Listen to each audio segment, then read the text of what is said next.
The gunshot echoed through the Montana wilderness, startling Marshal Maddox Yates as he tracked a notorious gang through the rugged terrain of Wolf Creek in 1878.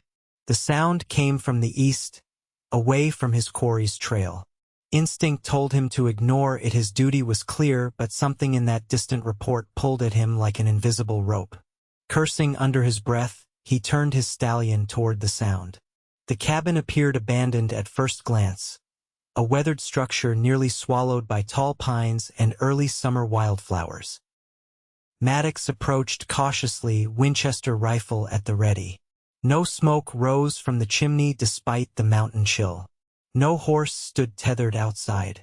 Only the unmistakable sound of an infant's cry carried on the breeze.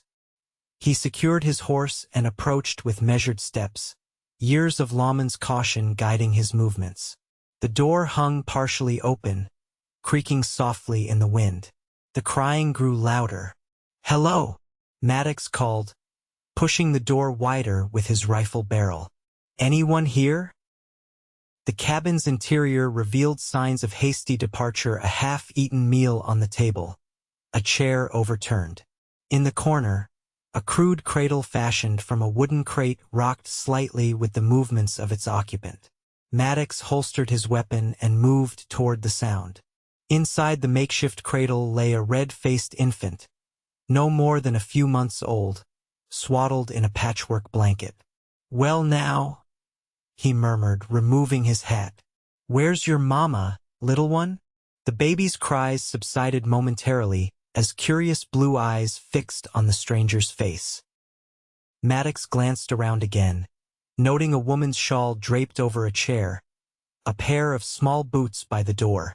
Signs of life, but no people. Then he spotted a dark stain on the floorboards near the rear door, trailing outside. Blood. With practiced vigilance, Maddox followed the trail behind the cabin, finding more blood on disturbed earth and broken branches. Someone injured had fled or been taken into the forest. He returned to the cabin, where the infant had resumed crying. "Guess you're mine till Mama's found," he said, awkwardly lifting the squirming bundle. "Don't you worry, little one. Marshal Maddox Yates doesn't leave anyone behind." He searched the cabin more thoroughly, finding a small bag of baby supplies, cloth diapers, a tin of milk powder, and 2 glass bottles. In the single bedroom, a woman's dress hung beside a man's work shirt. A daguerreotype on a rough-hewn table showed a young couple, the woman holding a newborn. Maddox studied the image. The woman was beautiful, with dark hair and a gentle smile. The man stood proud beside her, hand on her shoulder. Family. But where were they now? "This your mama and papa?" he asked the infant, who only whimpered in response. "We'll find them." He gathered the supplies into a saddlebag, fashioning a sling from the woman's shawl to carry the baby against his chest. Before leaving, he wrote a note. "Found your baby. Safe with Marshal Yates. Will bring to Wolf Creek town." Mounting his horse with the infant securely against him was no easy task, but Maddox managed. His thoughts torn between the gang he'd abandoned tracking and this new, unexpected charge. "Wolf Creek's half a day's ride," he told the baby, who stared up at him with wide eyes. "You got a name, little one? No? Well, I suppose I should call you something." The baby gurgled, tiny hand reaching up to grasp at Maddox's beard. "How about Hope? Seems fitting." The trail to Wolf Creek proved longer with an infant in tow. Maddox stopped frequently to feed Hope with the milk powder mixed with water from his canteen. His inexperience showed in his clumsy attempts to change diapers, but the infant seemed resilient, watching him with curious eyes.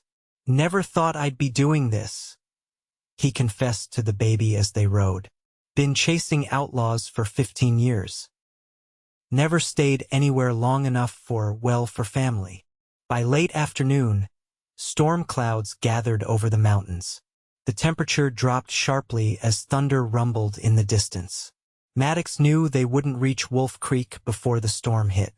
"Change of plans, Hope," he said, scanning the horizon. We need shelter. A mile off the main trail, Maddox discovered an old trapper's hut, abandoned but mostly intact. He hurried inside just as the first heavy raindrops fell, securing his horse beneath the lean-to before settling inside with the baby. The hut was small but offered protection from the elements. Maddox built a small fire in the stone hearth, its warmth bathing the single room in golden light. Hope watched the flames, mesmerized by their dance. "You're an easy audience," Maddox said with a rare smile. As night fell and the storm raged outside, Maddox fed Hope again, cradling her awkwardly as she drank from the bottle. Her tiny hand wrapped around his calloused finger with surprising strength. "Where's your mama, little one?" he whispered. "What happened back there?" The baby offered no answers, only soft coos as she drifted towards sleep. Maddox found himself wondering about the woman in the photograph. Was she the one who'd fled bleeding into the forest? Or had something more sinister occurred? He'd seen too much violence in his years as a Marshal family's torn apart by outlaws, revenge, or simple bad luck.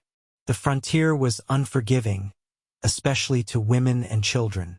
Maddox settled against the wall, the baby sleeping on his chest, and allowed himself a few hours of fitful rest. Morning brought clear skies and renewed determination. Maddox continued toward Wolf Creek, the settlement gradually appearing in the distance. By mid-morning, a collection of wooden buildings straddling the creek that gave the town its name. Folks stared as the marshal rode in with an infant strapped to his chest. He made straight for the doctor's office, a modest building across from the general store. Dr. Emmett Franklin, a gray-haired man who'd served as the town's physician for 20 years, raised his eyebrows at the sight. "Marshal Yates with a baby. Now I've seen everything. Found this little one abandoned in a cabin east of here," Maddox explained, carefully handing Hope to the doctor. "Blood trail outside. Someone hurt, maybe taken." The doctor examined the infant with gentle hands. "Healthy little girl, for maybe 5 months old. Where's her mama?" "That's what I aim to find out." Maddox described the cabin and showed the doctor the photograph he'd taken. Dr. Franklin shook his head. "Don't recognize them, but they could be homesteaders. Plenty try their luck in those hills." While the doctor examined Hope, Maddox crossed to the sheriff's office. Sheriff Willis Blake sat behind his desk, cleaning his revolver. "Maddox Yates," the sheriff said, standing to shake hands. "Thought you were tracking the McPherson gang." "Was," Maddox replied, explaining his discovery. Sheriff Blake frowned. "No reports of missing women or babies. Could be squatters or folks passing through. That area's beyond my jurisdiction anyway. I left a note at the cabin. Figure I'll stay in town a few days. See if anyone comes looking." Blake shrugged. "Meanwhile, what about the baby?" "Doctor's checking her now. I'll take her to the hotel with me." The sheriff chuckled. "A bachelor marshal playing nursemaid. That'll be something to see." Maddox ignored the jibe and returned to the doctor's office, where he found Hope being fussed over by the doctor's wife, Mrs. Franklin. "She's adorable," Mrs. Franklin cooed. "What will you do with her?" "Keep her safe until I find her family," Maddox said firmly. "Can I purchase more supplies for her?" The doctor nodded. "Margaret can help with that. And Maddox, I'll ask around about any homesteaders missing east of here." With Hope back in the makeshift sling and supplies replenished, Maddox made his way to the Wolf Creek Hotel. The proprietress, a stern woman named Mrs. Holloway, initially balked at the idea of an infant in her establishment. "This is a respectable hotel, Marshal, not a nursery. Just need a room for a few days, madam. The baby's no trouble." Mrs. Holloway sniffed but handed over a key. "Room 6. If that child disturbs my guests, you'll both be out." The room was plain but clean: a bed, washstand, and small table beneath the window. Maddox fashioned a bed for Hope from a dresser drawer lined with blankets, placing it beside his own bed. That evening, as Maddox fed Hope in the hotel dining room, a young woman approached their table. Her simple dress and apron identified her as one of the hotel's staff. "Pardon me, Marshal," she said. "Mrs. Holloway asked if you need help with the baby." "I'm good with little ones." Maddox looked up, meeting kind eyes in a freckled face framed by auburn hair pulled back in a practical bun.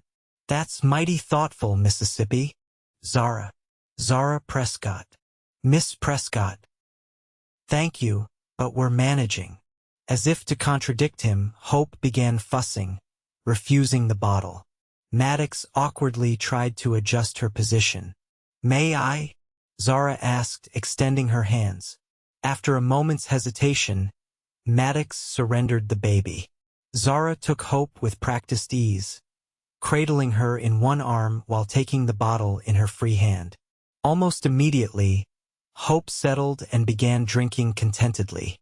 "You've got experience," Maddox observed. "7 younger siblings," Zara explained with a smile. "Plus I help with the children when their parents stay at the hotel." Maddox watched her gentle efficiency with the baby. "Would you, that is, might I engage your services to help with Hope while I'm in town? I need to make inquiries about her family." "Hope, that's a lovely name." Zara's expression sobered. "Mrs. Holloway mentioned you found her abandoned." "That's terrible. Not sure what happened yet. There was blood." He kept his voice low, mindful of other diners nearby. Concern crossed Zara's features. "Poor little one. Yes, Marshal, I'd be happy to help. I work mornings at the hotel, but my afternoons are my own." Relief washed over Maddox. "I'd be grateful. And please, call me Maddox." A slight blush colored her cheeks. "Maddox, then." The next morning, Maddox left Hope with Mrs. Franklin while he rode back to the cabin. He needed more information, any clue to the family's identity or what had transpired. The cabin stood as he'd left it, his note untouched on the table. Maddox conducted a more thorough search, finding a small trunk containing women's clothing, a Bible, and letters addressed to "My dearest Lily." The most recent letter revealed something crucial. "My dearest Lily, I hope this finds you and Emma well. I've secured work at Harrison's Mill and should return by month's end. Stay safe, my loves. Forever yours, Thomas." Emma. The baby's name was Emma, not Hope, and her parents were Lily and Thomas. Maddox searched for a surname but found none. Harrison's Mill must be the lumber operation near Riverton, a town about 30 miles west of Wolf Creek. Outside, Maddox examined the blood trail again, following it deeper into the forest than before. The signs told a grim story. Someone wounded had been pursued, had tried to hide, then been dragged away. Boot prints too large for a woman suggested at least 2 men. "Lily," Maddox said to the silent forest, "what happened to you?" He spent hours scouring the surrounding area, finding a spent cartridge that matched a common revolver and, most disturbingly, a torn piece of fabric caught on a branch. The floral pattern matched the dress in the photograph. As the day waned, Maddox returned to Wolf Creek, his mind heavy with possibilities, none of them good. He found Zara at the hotel, gently rocking Hope Emma in her arms. "She's been an angel," Zara said, looking up as he entered. Her smile faded at his expression. "You found something." Maddox nodded, placing the torn fabric on the table. "Her name is Emma. Her mother is Lily, Father Thomas. He works at Harrison's Mill in Riverton." Zara's eyes widened. "You think her mother was taken?" "Signs point that way. 2 men at least. I'll ride to Riverton tomorrow, see if I can locate the father." "And Emma?" Maddox hesitated. "I can't take her on such a journey." "Would you?" "Of course," Zara interrupted. "I'll watch her. Mrs. Holloway's already grown fond of her." though she'd never admit it. Thank you. Maddox sat heavily on the bed, removing his hat. I've tracked men across 3 territories, but this feels different. A mother separated from her child.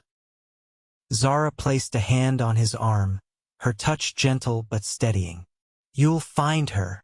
Their eyes met, and Maddox felt something stir within him, a connection he hadn't expected. He cleared his throat.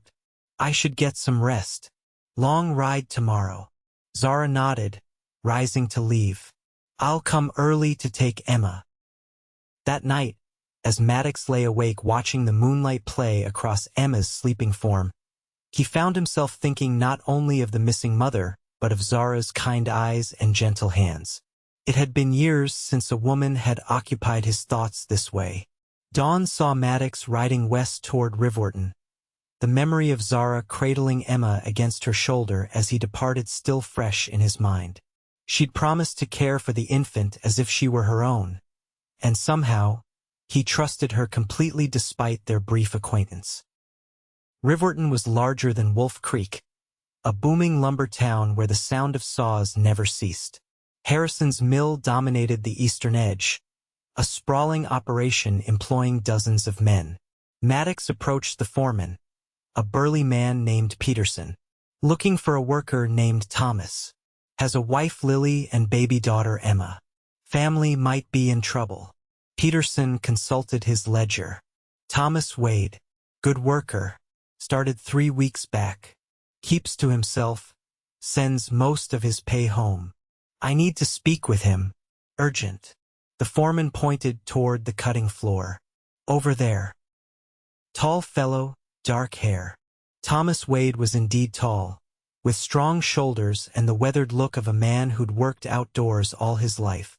When Maddox approached, identification in hand, the man's face drained of color. Marshal? What's happened? Is it Lily? Emma? Maddox guided him to a quieter spot. Your daughter is safe. Found her alone in your cabin 2 days ago. Signs of violence. Your wife was missing. Thomas staggered, gripping a post for support.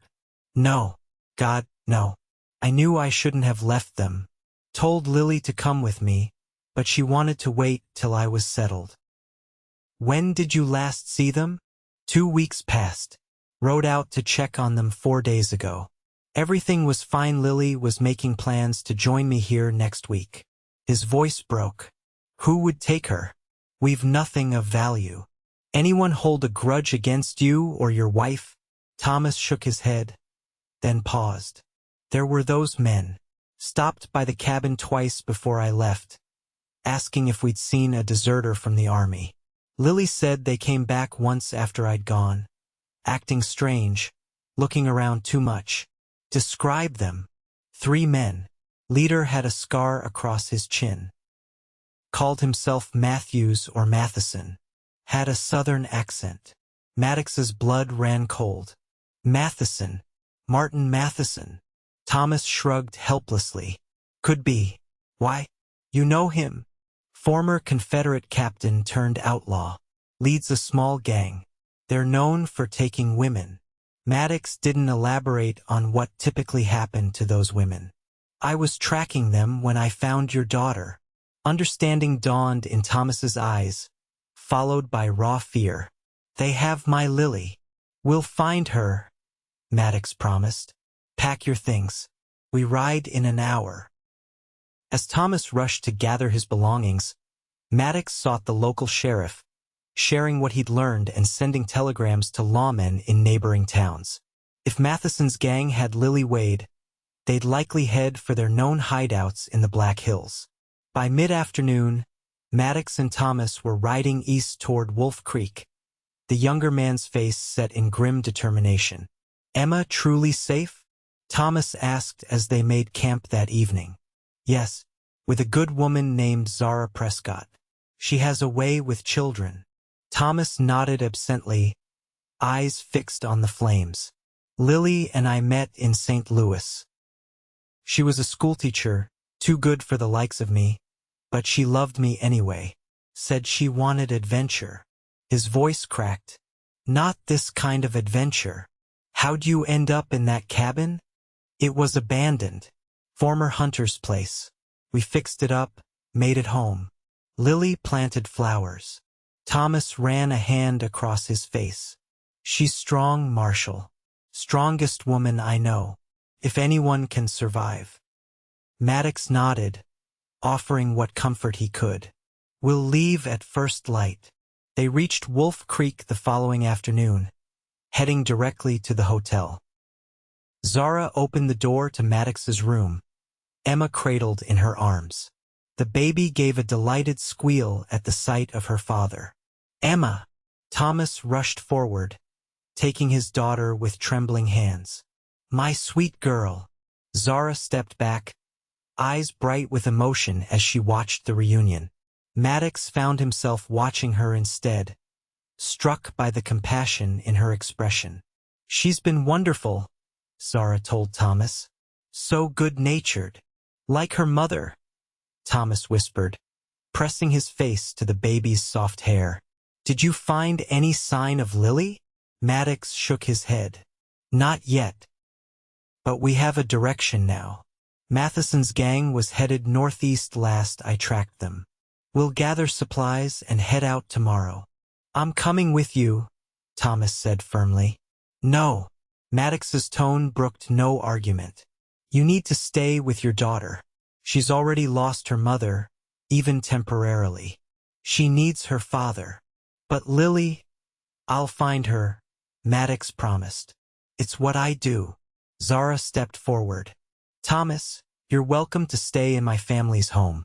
We have room, and my mother would love helping with Emma. Thomas looked between them, conflict clear on his face before resignation set in. Find her, Marshal. Please. Maddox nodded, turning to Zara. Could I speak with you privately? They stepped into the hallway, closing the door behind them.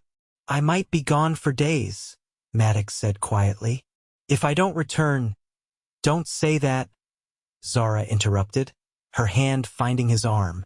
You'll return. If I don't, he continued, see that Thomas and Emma get to Riverton safely. There's money in my saddlebag enough to help them start over. Zara's eyes searched his. Why are you doing this? Risking yourself for strangers. Maddox hesitated, the question striking deeper than expected. It's my job. No. Your job was tracking outlaws. You chose to help that baby. You chose to find her mother. Maybe I'm tired of only bringing in the guilty. Maybe saving the innocent matters more. Zara's expression softened. Be careful, Maddox Yates. There are people waiting for you to return. The simple statement carried weight beyond its words. Maddox nodded, suddenly unable to speak past the tightness in his throat. Dawn found him riding northeast, following the trail he'd abandoned days earlier. The Matheson gang was known for its brutality, particularly toward women. Time was critical.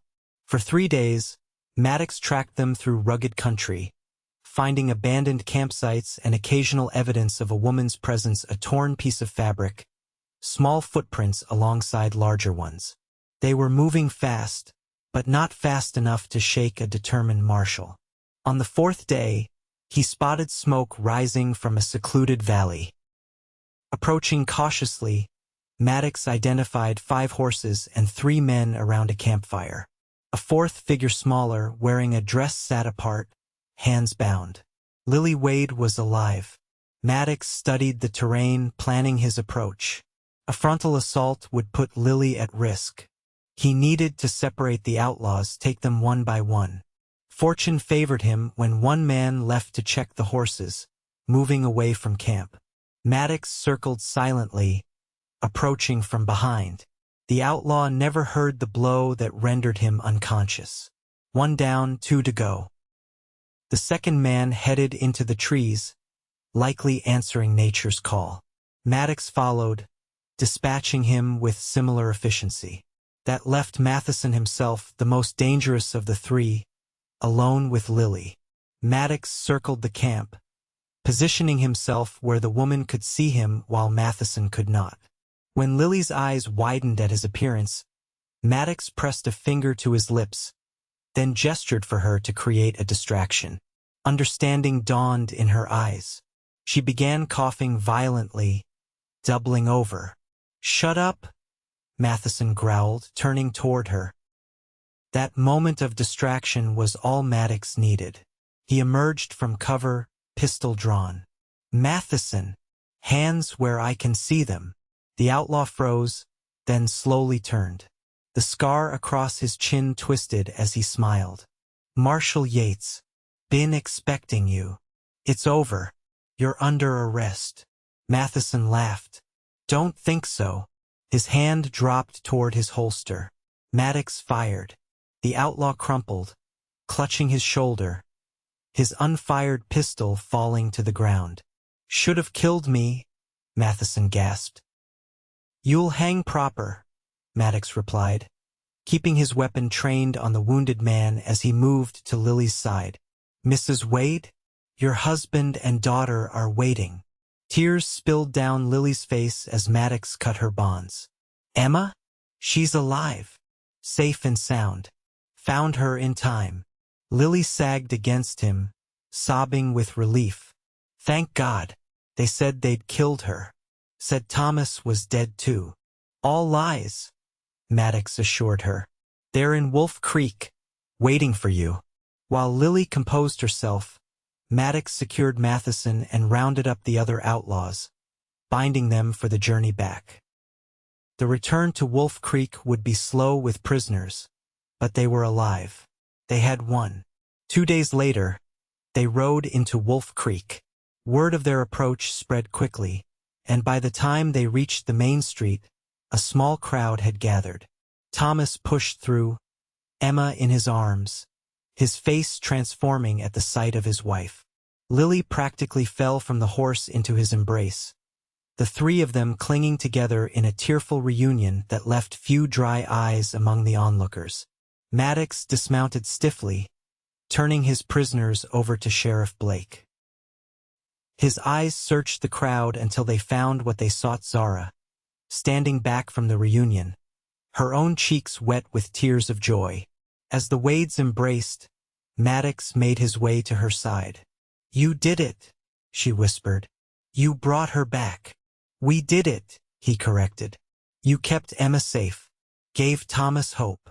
Their eyes met, and something unspoken passed between them. Later, after the prisoners were secured and the excitement died down, they sat together on the hotel porch, watching the sunset paint the sky in brilliant orange and gold. "What happens now?" Zara asked softly. "Will you be moving on? Tracking more outlaws?" Maddox considered the question. For 15 years, he drifted from town to town, duty his only companion. Now, looking at the woman beside him, he felt the pull of something different, something like roots. "I've been thinking," he said slowly. "Wolf Creek could use a deputy marshal. Someone permanent." Zara's eyes widened slightly. "Are you considering staying? Might be nice to stop running. Find a place to belong." He cleared his throat. "If there was a reason to stay." Her hand found his on the bench between them, her touch gentle but certain. "I think you might find several reasons, Maddox Yates." 6 months later, on a crisp autumn day, Maddox stood beside Thomas Wade on the porch of the marshal's office, watching as Lily and Zara walked down the street, Emma toddling between them holding their hands. "Never thought I'd see you settle down," Thomas remarked. "A deputy marshal with a house and a wedding next spring." Maddox smiled, his eyes fixed on Zara's laughing face as she helped Emma navigate a puddle. "Neither did I." "Funny how life changes when you're not looking. Finding Emma in that cabin was the best wrong turn you ever took," Thomas said. "For all of us." Zara looked up then, catching Maddox's gaze. Her smile, meant just for him, warmed him more than the autumn sun. "Guess you're mine till Mama's found," he told a crying baby in an empty cabin. He couldn't have known then how those simple words would change everything, leading him not only to rescue a mother, but to find his own heart in the process. As Zara approached, Emma breaking free to run awkwardly toward her father, Maddox stepped forward to meet them, no longer a man alone. He had found his home in Wolf Creek, in the family he'd helped reunite, and in the arms of a woman who had shown him that even the most solitary heart could learn to love again.